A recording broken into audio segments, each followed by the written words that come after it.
नमस्कार, जेटीएन विशेष में आपका स्वागत है। और इस वक्त हमारे साथ एक विशेष मेहमान मौजूद हैं, धनबाद के सांसद श्री पीएन सिंह साहब। बात करते हैं कृषि बिल को लेकर के और राज्य में जो लॉ एंड ऑर्डर की सिचुएशन है हेमंत सोरेन सरकार पे, उसको लेकर के। सबसे पहले सिंह साहब आपका स्वागत जेटीएन न्यूज़ इंडिया पे। और पहला सवाल सर आपसे ये कि कृषि बिल को लेकर के जो टिप्पणी हुआ सुप्रीम कोर्ट का, आपको लगता है कि कोर्ट ने बीच का ऐसा रास्ता निकाला है कि टाइम टेकिंग प्रोसेस हो जाए? देखिए, कृषि बिल ऐसे सरकार का जो स्टैंड है और हम लोग सौभाग्यता है। कृषि बिल जिस समय पारित हो रहा था उस समय लंबी बहस हुई थी लोकसभा में, राज्यसभा में। तो जो एक बात समझ में नहीं आ रही है कि इसका विरोध क्यों हो रहा है। या कोई स्पष्ट नहीं कर रहा है कि हम क्यों बिल कह रहे हैं। कृषि बिल का विरोध में है, कृषि बिल का विरोध में है, लेकिन इसमें कौन सी खामी है जिसका आप विरोध कर रहे हैं? विरोध कर रहे हैं लेकिन रीजन नहीं बता रहे हैं कि क्यों विरोध कर रहे हैं। या नहीं बतला रहे हैं कि किस लिए विरोध कर रहे हैं। लेकिन खैर, विरोध हो रहा है और इसमें माननीय उच्चतम न्यायालय ने हस्तक्षेप किया है और एक 4 सदस्यीय एक मध्यस्थता समिति का भी गठन किया है। तो हमको लगता है कि हम लोग सरकार भी है, वह न्यायालय की अवमानना कभी नहीं करना, न्यायालय को आदरपूर्वक। ये तो कांग्रेस का था, पूर्व में भी आपने देखा है कि किस तरह से श्रीमती इंदिरा गांधी ने इस देश के न्यायिक व्यवस्था पर प्रहार किया था। और चाहे वो प्रमोशन के मामले में हो, चाहे हाई कोर्ट के जजमेंट के मामले में, वो सारा जो है पार्लियामेंट से पास कर और उसको रद्द कर दिया था। सिंह साहब, एक गंभीर सवाल मैं ले रहा हूँ, ये है कि जैसे ये आपने इंदिरा गांधी का जिक्र कर दिया, तो उनके टाइम में बहुत सारी ऐसी चीज़ें हैं जिसका नेशनलाइजेशन हुआ था। और अब क्या हो रहा है कि डी नेशनलाइजेशन हो रहा है मोदी सरकार के टाइम में। बहुत सारे जो सरकारी उपक्रम हैं वो बेचे जा रहे हैं, लोग आपत्ति कर रहे हैं। आपका क्या स्टैंड है? ये सरकार का कोई कानून है, उसके लिए अगर वह डिफेक्टिव है, यानी कानून बनाने में कहीं कोई त्रुटि रह गई है तो कोर्ट देखती है। सर, मैं डिसइन्वेस्टमेंट की बात कर रहा हूँ। जो चीज़ें हैं सरकारी, उनको प्राइवेटाइज किया जा रहा है, मैं उनकी बात कर रहा हूँ। नहीं, अब प्राइवेटाइज किया जा रहा है नहीं, ये तो पॉलिसी 2006 यूपीए सरकार के समय हो गई। आपको उदाहरण हम बतला में, हमारे यहाँ कोल्लरी है धनबाद में, और वहाँ जितना उत्पादन हो रहा है आउटसोर्सिंग कंपनियों से हो रही है। और यह 2006 से प्रारंभ हुआ कि आउटसोर्सिंग कंपनी, विभागीय कर्मचारी से उत्पादन नहीं हो रहा है। विभागीय कर्मचारी प्रशासन देख रहे हैं, उसका बिक्री देख रहे हैं, उसका संरक्षण देख रहे हैं। लेकिन यह प्राइवेटाइजेशन का उत्पादन प्राइवेट करे, ठेकेदार करे, आउटसोर्सिंग कंपनी करे, ये सारे ओपन कास्ट आप देख रहे हैं। उसी तरह से यह बड़े बड़े जितने सरकारी डिपार्टमेंट में भी है, कॉन्ट्रैक्ट पर आप यहाँ HSCL है बोकारो में, अधिकांश कर्मचारी आउटसोर्सिंग के। हाँ, आउटसोर्सिंग पर। हाँ सिंह साहब, हम एक सवाल उठा रहे हैं झारखंड का लॉ एंड ऑर्डर को लेकर के। बहुत चर्चाएं हो रही हैं। जो ऑर्गेनाइज्ड क्राइम है वो बढ़ गया, जो रेप के केसेस हैं वो बढ़ गए हैं। अभी अगर साल भर के अंदर अगर देखें तो कम से कम 7 बच्ची ऐसे हैं जिनके रेप के बाद हत्या हो गई। लग रहा है कि लॉ एंड ऑर्डर कोलैप्स कर गया झारखंड में। ये लॉ एंड ऑर्डर कोलैप्स किया है, इसका तो साक्षात उदाहरण सरकार भी मान रही है। जो मुख्यमंत्री पर तथाकथित हमला की बात हुई और सरकार ने 2 अफसर इंचार्ज को निलंबित किया, इसका मतलब है कहीं लेकुना रह गया, कर्तव्य का निर्वहन नहीं किया अफसर इंचार्ज। तब न, ये तो सरकार स्वयं मान रही है। रांची की घटना, 2 अफसर इंचार्ज को हटाए गए, निलंबित किए गए, तो सरकार स्वयं मान रही है इसे कि हमारी पुलिस चुस्त दुरुस्त नहीं है। और पुलिस चुस्त दुरुस्त है, उसके भी कारण हैं कि आप दक्ष अफसर को कहीं पदस्थापना नहीं करेंगे, कहीं अफसर इंचार्जी नहीं देंगे।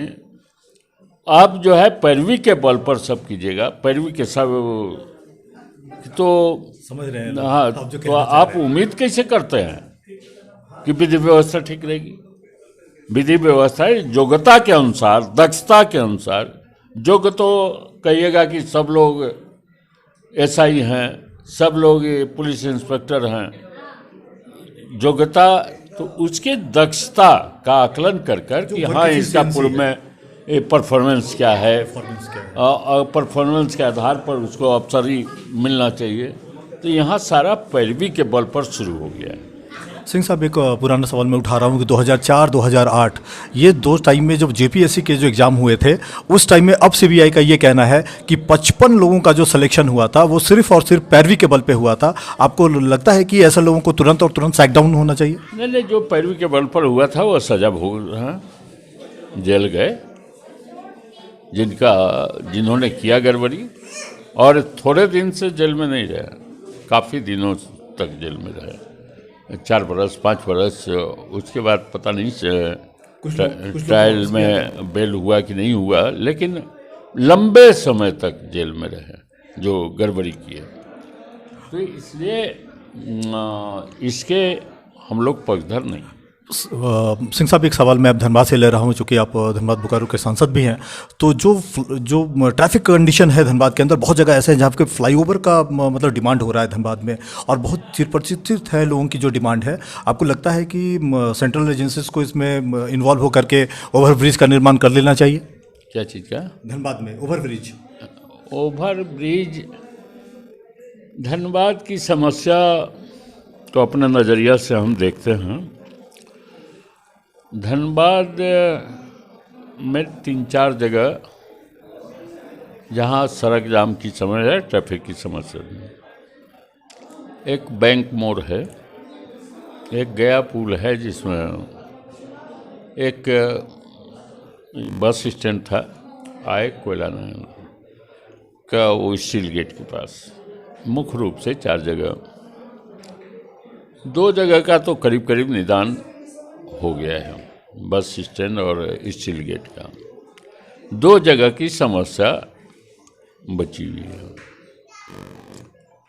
एक बहुत कम खर्च में 5-7 करोड़ का खर्च में गया पुल का दोहरीकरण, एक रास्ते से जाए एक रास्ता से आए, जगह भी है, और रेलवे ने एनओसी भी दे दिया है, और खनिज फाउंडेशन का पैसा भी धनबाद का अपना पैसा है, सरकार से लेने की ज़रूरत नहीं है, लेकिन सरकार का अनुमति चाहिए। अभी 5-7 करोड़ रुपए में रोड और सड़क, उसका अप्रोच रोड बन जाएगा। तो एक समस्या गया पुल का भी समाधान रह गया। यह बैंक मोड़, उसकी समस्या बची रह जाएगी, क्योंकि उसके विस्तारीकरण का सड़क का जगह नहीं है। जगह नहीं है। तो जिस जगह पर फ्लाईओवर की बात कर रहे हैं, तो वहाँ आवश्यक है उस जगह के ट्रैफिक जाम की समस्या से निदान के लिए। हाँ, उसका भी एक विकल्प है। उसके लिए विकल्प, आप विकल्प की बात कर रहे हैं, आप बोकारो में हैं।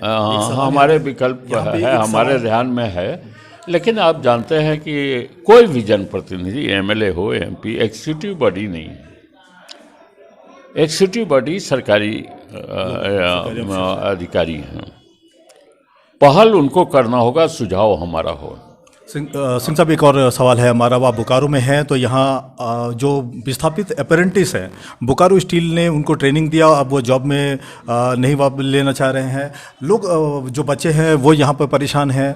आपके मध्यस्थता में शायद वार्ता भी हुई है, क्या आउटकम है? बच्चों को क्या कहना चाहेंगे आप? देखिए, अप्रेंटिस हैं, हम प्रैक्टिस किए हैं, बोकारो स्टील ने करवाया है विस्थापितों को। उसको एक अगर बोकारो ने कराया है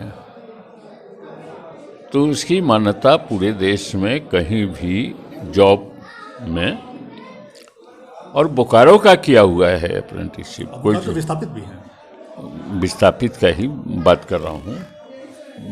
वह बोकारो का किया हुआ है, तो उसकी मान्यता। दूसरी बात कि अप्रेंटिस को जो किए हुए हैं, तो उसको संभावना खोज रही है बोकारो स्टील के जो नए डायरेक्टर इंचार्ज आए हैं कि इनके रोजगार का कहाँ कहाँ हमारे यहाँ संभावना हो सकती है, चाहे विभागीय हो, चाहे आउटसोर्सिंग कंपनियों के द्वारा हो, या उनका उपयोग हम कहाँ कहाँ कर सकते हैं। लेकिन अभी बैठक हुई थी हमारी डायरेक्टर इंचार्ज से, वह एम्फेसिस दे रहे थे कि जो अप्रेंटिसशिप किया, जिसको आईटीआई हमने कराया अप्रेंटिसशिप, तो निश्चित रूप से इसका फ़ायदा विस्थापित को रोजगार या तो स्वरोजगार में वो फायदेमंद होगा, या कहीं नौकरी में वो फायदेमंद होगा। और उस दृष्टिकोण से अप्रेंटिसशिप कराना कोई नकारात्मक पक्ष नहीं है, सकारात्मक पक्ष है कि उसको कुछ ना कुछ फायदा ही वो स्किल्ड हो गए। हाँ सिंह साहब, मैं आखिरी सवाल ले रहा हाँ, हूं। स्किल हो गया, स्किल हो गया, आईटीआई का सर्टिफिकेट मिल गया, स्किल्ड हो गया, अप्रेंटिसशिप हो गया, तो और उसमें कि हाँ या कहीं नौकरी गई, बोकारो का अप्रेंटिस क्या हुआ है। सिंह साहब, मैं आखिरी तो सवाल वह नकारात्मक नहीं है। ये है कि आज 16 जनवरी है और 16 जनवरी को पूरे देश के अंदर विश्व का सबसे बड़ा टीकाकरण अभियान शुरू हो गया। जो सीरम इंस्टीट्यूट ऑफ इंडिया का जो वैक्सीन था वो अब लगना शुरू हो गया लोगों को। आपको लग रहा है कि एक पेंडेमिक पीरियड खत्म हो गया, अब गुड गोइंग स्टार्ट हुआ भारत के लिए, देश के लिए? देखिए, अगले 2-4 महीनों में, क्योंकि ये 3 फेज में होना है। फर्स्ट फेज में कोरोना वॉरियर को, सेकेंड फेज में जो 50 वर्ष से अधिक उम्र जिनकी है और कोई ना कोई रोग से पीड़ित हैं, चाहे फेफड़ा का रोग हो, हार्ट का रोग हो, किडनी का रोग है, उनको दूसरे फेज में, और तीसरे फेज में जो सामान्य लोग जो लेना चाहें, जो स्वस्थ, हाँ, जो जबरदस्ती नहीं है, हाँ, जो ये नहीं है कि जिस तरह से कांग्रेस के राज में इमरजेंसी के समय जबरदस्ती पकड़ कर नसबंदी कर रहे थे, उस तरह की बात नहीं है, जो लेना चाहें वॉलंटरली। हाँ, लेकिन इसके बारे में भी लोग भ्रम पैदा कर रहे हैं कि लोग नहीं लें, लोग भय के वातावरण में रहे हैं। जिस तरह से कारोबार ठप है, जिस तरह से इकोनॉमी पर प्रभाव पड़ रहा है, कोई बचा हुआ नहीं है कि जिसका आमदनी को प्रभावित नहीं किया कोरोना का यह कालखंड। तो उससे देश परेशान रहे, और इसके लिए आपको ध्यान होगा 4-5 दिन पहले उत्तर प्रदेश के पूर्व मुख्यमंत्री अखिलेश यादव ने कहा कि हम भाजपा का टीका नहीं लगाएंगे। भाजपा टीका बनाती है, भाजपा तो उपलब्ध करा रही है, टीका तो वैज्ञानिक आविष्कार की है, और यह वैज्ञानिकों पर चुनौती देने वाला और प्रमाणिकता के साथ कि इससे कोई डर भय नहीं है। तो इस तरह से इतने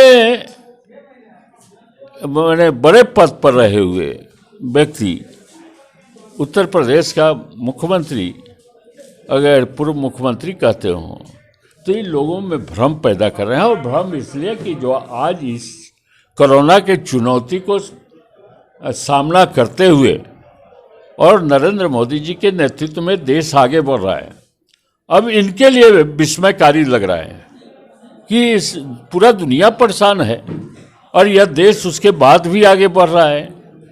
तो अब इसको रोको, क्योंकि मोदी जी कहते हैं कि विकास हमारी पूंजी है। इस देश में कोई धर्म की राजनीति नहीं चलेगा, बल्कि विकास की राजनीति चलेगा। और विकास की राजनीति के 2019 में स्वीकृति मिली। लोग अनुमान लगा रहे थे कि 2014 के बाद यह स्वीकृति मिली, हाँ, कि जो लोगों को विकास किया वह 2014 से बड़े पैमाने पर 2019 में मोदी जी के भाजपा की जीत हुई। उससे बड़ी यह स्वीकृति है जनता का। सिंह साहब, आपका जो संसदीय क्षेत्र है उससे सटा हुआ बंगाल है, बंगाल में इलेक्शन है, जो स्वीकृति मिली है केंद्र सरकार को, आपको लगता है कि बीजेपी बंगाल में एक्सेप्टेबल है? नहीं, बिल्कुल अच्छा है।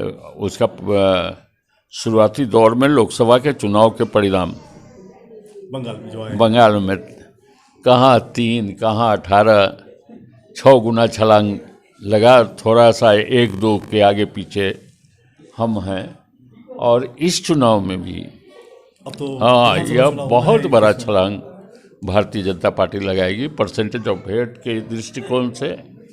अब देख रहे हैं कि पहले त्रिकोणात्मक था भाजपा, फिर तृणमूल कांग्रेस और सीपीएम और कांग्रेस, हाँ, लेफ्टिस्ट और कांग्रेस। आप मान रहे हैं कि अब लग रहा है कि वो लोग प्रयास कर रहे हैं कि इसको बाइलेटरल वो डायरेक्ट में आए।